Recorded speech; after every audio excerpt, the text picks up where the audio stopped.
Hello everyone, I am Shaista Ansari and this is question number 3 of exercise 3.3 and this is class 8 maths. So in this question we have to see, can a quadrilateral ABCD be a parallelogram if angle D plus angle B equals to 180 degree. तो इस question में quadrilateral ABCD है जिसको मालूम किया गया है कि क्या वो पैरेललोग्राम हो सकता है अगर angle D plus angle B equal है 180 डिग्री के. तो इस चीज को चेक करके देखते हैं. जैसे कि क्वाड्रिलेटरल में एक स्क्वायर भी हो सकता है एंड एक रेक्टेंगल भी हो सकता है. तो जैसे कि मैंने यहाँ पर लिया है एक रेक्टेंगल. एक क्वाड्रिलेटरल की क्या क्वालिटी होती है? तो एक क्वाड्रिलेटरल की क्वालिटी होती है कि उसमें 4 साइड्स होती हैं. जैसे कि यहाँ पर मैंने क्वाड्रिलेटरल ले लिया है, इसको नेम दे देते हैं ABCD का. एंड अब इसमें जैसे जैसे हमसे बताया है वैसे वैसे स्टेप्स को हम यहाँ फॉलो करते हुए इसको चेक करेंगे. यहाँ angle D plus angle B को इक्वल बताया गया है 180 डिग्री के.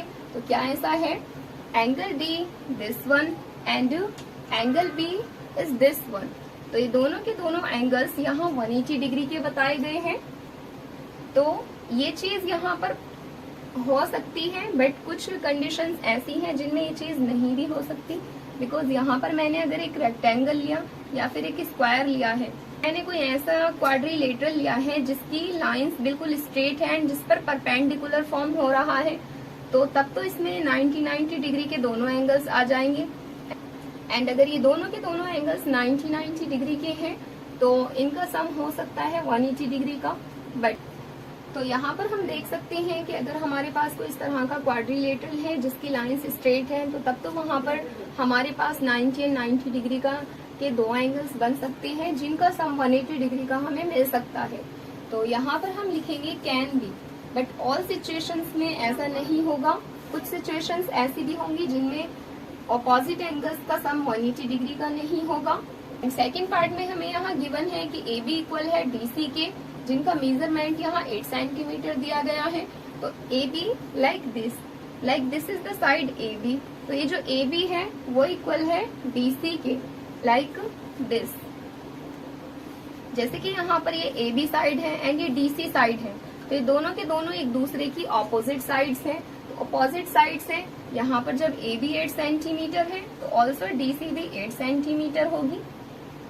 एंड ऐसा ही हमसे यहाँ पर बोला गया है कि ए बी इक्वल है DC की. तो इन दोनों की मेजरमेंट 8 सेंटीमीटर है.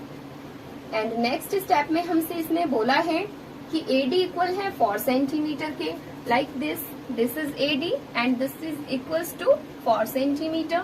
एंड BC इक्वल है 4.4 सेंटीमीटर के, लाइक दिस. इसको बताया है 4.4 सेंटीमीटर के. तो एक पैरेललोग्राम के अंदर ऐसा नहीं होता कि एक साइड यहाँ 4 सेंटीमीटर की है एंड उसकी जो ऑपोजिट साइड है वो किसी अदर मेजरमेंट की है. तो एक पैरेललोग्राम के अंदर हमें चाहिए कि अगर ये साइड हमारी 4 सेंटीमीटर की है तो ये साइड भी हमारी 4 सेंटीमीटर की होनी चाहिए. एंड अगर ये साइड 4.4 सेंटीमीटर की है तो ये साइड भी हमें 4.4 सेंटीमीटर की ही चाहिए. दैट्स मीन यहाँ पर ये दोनों की दोनों साइड्स एक दूसरे के इक्वल नहीं है. So it can't be a parallelogram.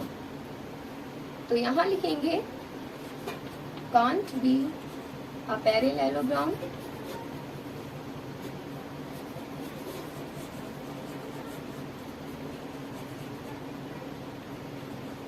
because in a parallelogram opposite sides are equal, but here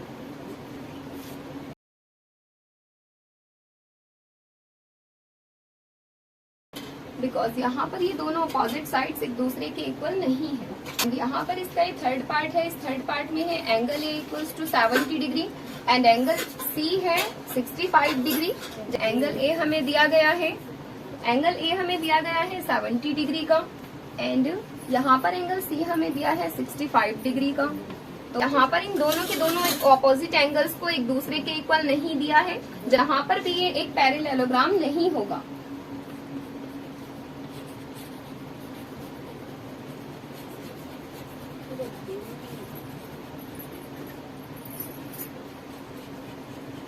because एक पैरेललोग्राम के अंदर 2 ऑपोजिट एंगल्स इक्वल होते हैं.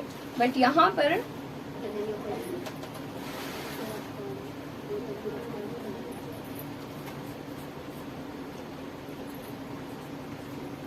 एंगल ए एंगल सी के इक्वल नहीं है, दैट्स मीन अपोजिट एंगल्स यहाँ इक्वल नहीं है.